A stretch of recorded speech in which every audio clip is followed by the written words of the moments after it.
সবচেয়ে সহজ পদ্ধতিতে এভাবে বানিয়ে নিন দারুণ মজাদার খুবই সুস্বাদু সুজির মিষ্টি। এর জন্য প্রথমেই কড়াইতে ঘি আর সাদা তেল একসাথে গরম করে নিচ্ছি। আপনারা চাইলে শুধু ঘি দিয়েও বানাতে পারেন, তবে আমি এখানে ঘি আর সাদা তেল দুটো একসাথে মিশিয়ে নিচ্ছি। এতেও কিন্তু স্বাদে খুব একটা হেরফের কিছু হবে না, একই রকম লাগবে খেতে। এবার ঘিটা কড়াইয়ের চারধারে ভালো করে মাখিয়ে নিচ্ছি, এতে করে সুজিটা ভেজে নিতে সুবিধা হবে, কড়াইয়ের চারধারে লেগে লেগে ধরবে না। এবার নিয়ে নিচ্ছি 1 বাটি পরিমাণে সুজি। সুজিটা দিয়ে কিন্তু গ্যাসের ফ্লেমটা মিডিয়াম টু লোতে রাখতে হবে আর খুন্তিটা নাড়তে থাকতে হবে যাতে সুজিটা জ্বলে না যায় বা লালচে রং না ধরে যায়। সুজিটা এরকমভাবে ভাজতে থাকতে হবে। সুজির থেকে একটা সুন্দর গন্ধ আসা পর্যন্ত কিন্তু সুজিটাকে ভাজতে থাকবো।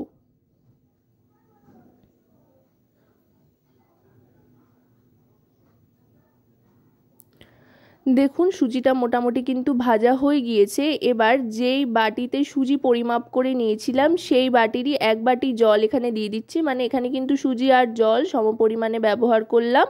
সুজির একটা মণ্ড তৈরি করে নেব। এবার কিন্তু সুজিটা মণ্ডাকারে চলে আসলে গ্যাসের ফ্লেমটা অফ করে দিয়ে কড়াইতেই খুন্তির সাহায্যে বেশ খানিকক্ষণ নাড়াচাড়া করে নেব গ্যাসের ফ্লেম অফ করে। এবার এটা নাবিয়ে নিচ্ছি। নাবিয়ে নিয়ে ভালো করে মেখে নেব।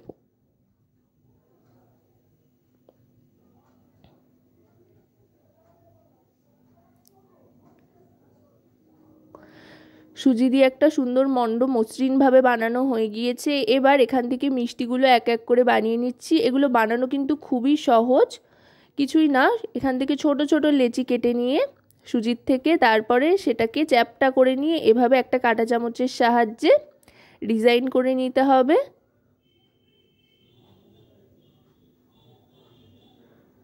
এভাবে ডিজাইন করে নিচ্ছি।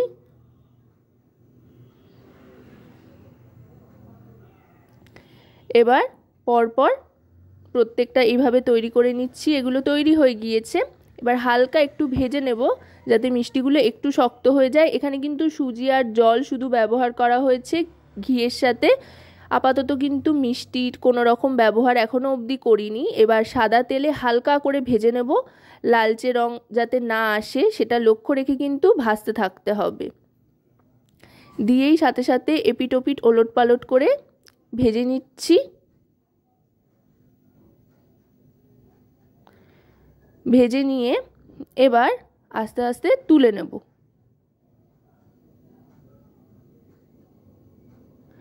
দেখুন এগুলো ভাজা হয়ে গিয়েছে। এবার তুলে নেওয়ার পর তেল একেবারে কড়াইয়ের থেকে তুলে নিয়ে এখানে দিয়ে দিচ্ছি 1 বাটি পরিমাণে দুধ। এখানে কিন্তু 1/2 লিটার পরিমাণে দুধ রয়েছে।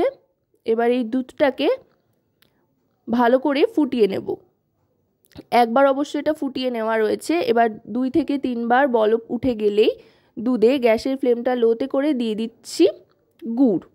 আপনারা চাইলে চিনিও দিতে পারেন, তবে এখনও যেহেতু গুড় পাওয়া যাচ্ছে তাই আমি গুড় দিয়েই বানাচ্ছি। গুড়ের স্বাদটাই আলাদা, তাই যতদিন শীতের ছিটে ফোটা মাত্র থাকে গুড়ের স্বাদ কিন্তু উপভোগ করতে থাকতেই হবে, এই স্বাদ ছাড়লে চলবে না।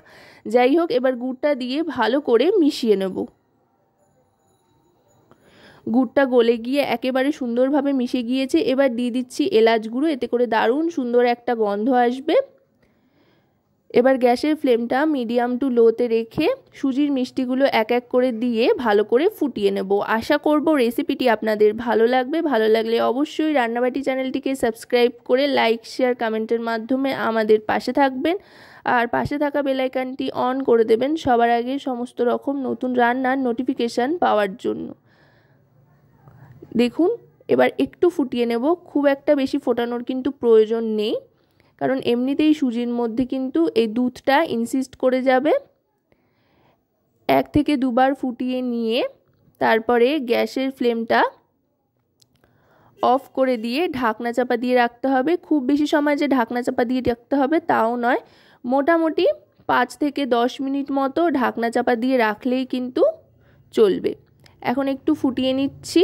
দেখুন ফুটিয়ে নেওয়াতে কিন্তু মিষ্টিগুলো একটু বড় বড় হয়ে গিয়েছে। ফুটিয়েও সাথে সাথে সার্ভ করা যেতে পারে, তবে 5 থেকে 10 মিনিট ঢাকা দিয়ে রাখলে কিন্তু এর টেস্টটা আরও অনেক গুণ বেড়ে যাবে। এবার গ্যাসটা অফ করে দিয়ে এই ঢাকনা চাপা দিয়ে দিলাম। 10 মিনিট বাদে ঢাকনাটা সরিয়ে নেব। দেখুন দেখতে কতটা লোভনীয় হয়েছে। এবার আমি সার্ভ করে দিচ্ছি। খেতেও কিন্তু দারুণ লাগে। বাড়িতে অতিথি আসলে আপনারা কিন্তু এই রেসিপিটা বানিয়ে তাক লাগিয়ে দিতেই পারেন, সবাই আপনার প্রশংসা করবে। তো আজকের এই রেসিপিটা আপনাদের কেমন লাগলো সেটা কিন্তু অবশ্যই আমাকে কমেন্টের মাধ্যমে জানাবেন।